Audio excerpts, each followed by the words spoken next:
Today's build is the Support Shotgunner. This build is all about keeping your team alive, reviving them when they go down, and occasionally doing some pretty decent damage with the shotgun. So let's talk about this support focused build. For this build, you could technically go small arms or shotguns, but in my experience, the shotguns are actually more powerful than the small arms. There is some revolvers that are okay damage-wise, but the shotguns are just more valuable with the AoE damage that they do, and there's also some pretty cool unique ones that you can get. This build is not damage-focused at all, so you could go small arms or you could stick with shotguns. I found shotguns to be a little bit better, plus this build is entirely healing and leadership-focused.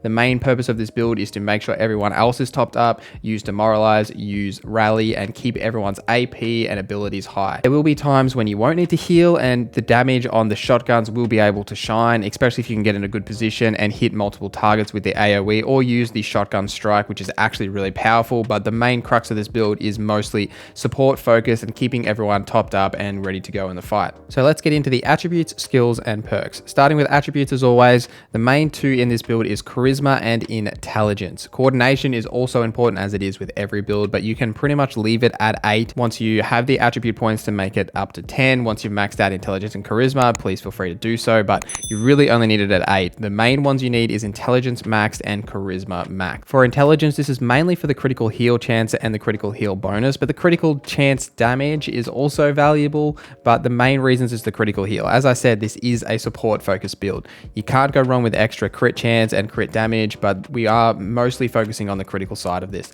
Charisma is also important for our leaders because of the leadership range as well as the strike rate. When you do get attacks off with this shotgun build, you want to be striking as much as possible just for the extra damage that can come with it. But the main focus here is the leadership range so that we can have most of our squad fit within our leadership circle. Awareness and strength, I would both leave pretty low. This isn't a DPS build. You don't have to worry about awareness. And strength, maybe if you were struggling with keeping this character alive, you could put points into strength. But in my experience, for the most part, he stays alive pretty comfortably. If he does go down, I do have another leader that I can use to bring him up to get that bonus from that, but it does happen very rarely. Now, I could see you wanting to put more points into speed if you are struggling to move around the battlefield and get off the revives and the heals that you need to do. But in my experience, once you do get the ranged heal, the med dart, you don't necessarily need to move as much. You will need to move to revive, but you can stay pretty stationary and just throw heals at people, which is why we have the Sex Machine background here, but we haven't got Circus Freak as our quirk. You could go Circus Freak as your quirk for the extra movement speed. You can definitely do that, but we've gone with a different option here.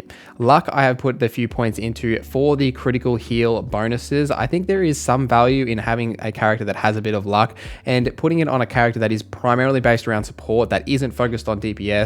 It's a nice idea to put this here so we can avoid some damage with some lucky avoids, as well as doing extra heals with the lucky chances. For the quirk, we went with Vagarian Blood. For when an ally is downed, you enter a berserk state, you gain extra crit chance, but the main thing is the 3 AP for 1 turn. If you are playing on the higher difficulties, this quirk is actually more valuable than the lower difficulties. If you are playing on lower difficulties and you find that your team doesn't actually go down very often, Circus Freak or another quirk would be the better option here. But on the higher difficulties, if you are losing team members very often, you're constantly triggering this quirk. You won't really be spending much time in the down state of Berserker Rage if you are constantly triggering this. For skills, there is really only 3 main skills we need to get. First aid, you should max out so we can get all of the perks in there. Small arms really only needs to go to 8. You can max this out once you do have the free skill points, and leadership needs to get to at least 5. Again, you could max this out if you choose to, but the main things we're focusing on here is the perks. What this also allows is the freedom for this character to be used with a lot of social and exploration skills, as you will have a lot of free skill points once you hit these barriers. Which ones you choose in those lines are really up to you, depends on your party composition, what ones you're lacking, what ones you need. That is really personal preference, and it's not really important enough for this actual build to work. Okay, so onto perks. Now, the first perk you want to get in first aid is the emergency response. It's super easy to get, only need 1 point, but it gives you such a benefit. When a team member goes down, you gain 1 combat speed for 2 turns. Super valuable and must have in any combat build. Get this as soon as possible. And I can see using this in any build really, and I almost put first aid on all of my characters for this reason. As you move through the first aid line, you want to pick up every perk along the way. So overhealing, so that the targets that you heal get max con for the next couple of turns. Physical therapy is next, so that when you revive your allies, they do get a buff. And Hippocratic Oath, so when you revive an ally, you gain 50% damage for the next 2 turns. This perk isn't super necessary until you have the perk points to spend. I would be going through leadership and small arms after you've hit at least level 7 in the first aid tree and got those perks. There are only 2 leadership perks, and both of them are super valuable: Rally and Demoralize. Rally gives you a bonus 2 action points for all of your allies around you when you pop it, and Demoralize is used on enemies to demoralize them. And Demoralize synergizes well with your other ranges abilities, as it does give bonuses to those abilities for damage. You'll have to check which abilities this does. Suppressing Fire is one, and in the Brawling tree, the Shalon Surprise is another. You should use this as much as possible, and it just gives you that extra amount of damage, and it's really a setup ability for your other ranges. After you've got these perks, you can move into the small arms tree and get Shredder Shot if you're using shotguns. Obviously go the pistol skills if you are using pistols, but for this build we're using shotguns. So Shredder Shot, Clear Cover for the extra cover damage, and Devastation, so shotgun attacks gain plus 25% damage for each enemy hit by the same shot. So let's say that you revive an enemy in the same turn and you trigger the Hypocrite Oath, so you gain 50% plus damage for 2 turns. Then you can move up to an enemy, hopefully there's 2 there, and your shotgun attacks will do an extra 25% on top of that. This is really the main time with this build that you'll want to go on the offensive. Now, when you're playing this build, if you do go on the offensive, you want to try and have as many of these buffs triggered as possible, and hopefully hitting multiple targets so you can get that extra damage from your shotgun attacks. If you are going on the offensive, you want to hit multiple targets and hopefully kill 2 targets at once for the leadership bonuses for when you kill multiple targets in a turn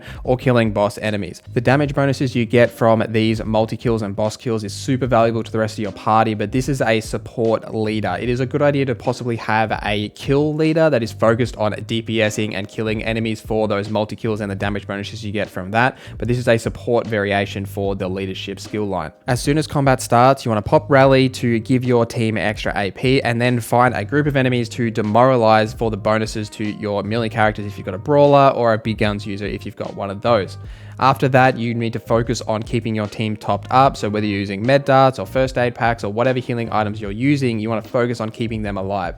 Keep within range of shotgun range if you are going on the offensive, but in my experience, it's not that much of a big deal if you are out of range. The main purpose of this build is to move around, revive people, and heal them. You will be moving around a lot. If you do miss a turn where you don't actually attack an enemy, that is completely normal with this build. Don't think like you're missing out on something. This guy is supposed to be your main healer. He's supposed to keep everyone alive so that they can be the main DPSs of your build. This allows you to have a higher DPS characters that are basically glass cannons. If they go down, obviously that's a bad thing, but if they do lose a lot of health, it doesn't matter because you can quickly heal them with this build.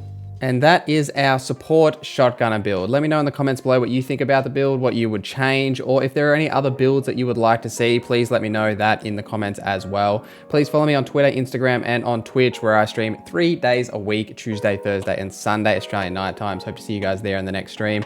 Thank you for watching. My name is Norza, and I hope you have a great day.